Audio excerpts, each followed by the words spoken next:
Assalamualaikum warahmatullahi wabarakatuh. Salam guru penggerak. Pada kesempatan kali ini, saya akan membahas eksplorasi konsep refleksi diri tentang pemikiran Ki Hajar Dewantara. Yang pertama, intisari pemikiran Ki Hajar Dewantara. Ki Hajar Dewantara menjelaskan bahwa pendidikan dan pengajaran merupakan usaha persiapan dan persediaan untuk segala kepentingan hidup manusia, baik dalam hidup bermasyarakat maupun hidup berbudaya dalam arti yang seluas-luasnya. Menurut Ki Hajar Dewantara, pendidikan adalah tempat persemaian segala benih-benih kebudayaan yang hidup dalam masyarakat. Untuk mencapai suatu kebudayaan yang diimpikan atau dicita-citakan, pendidikan adalah fondasi utama, di mana dalam fondasi tersebut terdapat benih-benih yang akan berkembang. Pendidikan dapat menjadi ruang berlatih dan bertumbuhnya nilai-nilai kemanusiaan yang dapat diteruskan atau diwariskan. Adapun tujuan pendidikan menurut Ki Hajar Dewantara, yang pertama adalah menuntun segala kodrat yang ada pada anak, agar mereka dapat mencapai keselamatan dan kebahagiaan yang setinggi-tingginya, baik sebagai manusia maupun sebagai anggota masyarakat. Oleh karena itu, pendidik hanya dapat menuntun tumbuh atau hidupnya kekuatan kodrat yang ada pada anak, agar dapat memperbaiki lakunya, bukan dasarnya, hidup dan tumbuhnya kekuatan kodrat anak. Ki Hajar Dewantara mengibaratkan peran pendidik seperti seorang petani atau tukang kebun. Anak-anak itu seperti biji tumbuhan yang disemai dan ditanam di lahan yang telah disediakan. Dalam proses menuntun, anak diberi kebebasan, namun pendidik sebagai pamong dalam memberi tuntunan dan arahan agar anak tidak kehilangan arah dan membahayakan dirinya.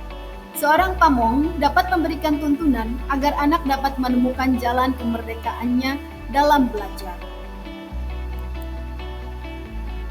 Nah, pada kesempatan kali ini, Ki Hajar Dewantara memberikan pembelajaran filosofi Ki Hajar Dewantara, kemerdekaan dan berpusat pada murid. Yang kedua, mengikuti perkembangan zaman. Yang ketiga, tidak bertentangan dengan nilai-nilai kemanusiaan. Yang keempat, pembangunan budi pekerti dan berfokus pada proses, bukan pada hasil. Yang kedua, pembelajaran yang mencerminkan pemikiran Ki Hajar Dewantara. Kita sebagai pendidik, kita harus dapat mendidik anak kita memberikan perubahan budi pekerti. Menurut Ki Hajar Dewantara, budi pekerti atau watak atau karakter merupakan perpaduan antara gerak pikiran, perasaan, dan kehendak atau kemauan sehingga menimbulkan tenaga. Budi pekerti juga dapat diartikan sebagai perpaduan antara cipta, karsa, sehingga menciptakan karya. Yang ketiga adalah filosofi Ki Hajar Dewantara dapat terwujud jika guru bersifat among sesuai dengan semboyan atau trilogi Ki Hajar Dewantara, pembelajaran sesuai dengan kodrat alam dan kodrat zaman, kemerdekaan dalam memilih metode pembelajaran, dan evaluasi. Yang keempat adalah konsep pemikiran Ki Hajar Dewantara di kelas. Konsep pemikiran Ki Hajar Dewantara yang telah saya terapkan di kelas, yang pertama adalah mendorong pengembangan seluruh aspek diri siswa, tidak hanya akademik tetapi juga karakter dan keterampilannya.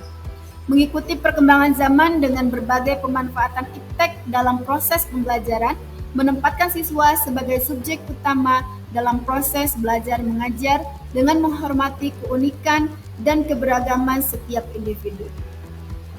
Nah, itulah dia Bapak Ibu refleksi diri saya tentang pemikiran Ki Hajar Dewantara. Semoga kita semua menjadi guru yang dapat memerdekakan siswa kita. Salam guru penggerak. Wassalamualaikum warahmatullahi wabarakatuh.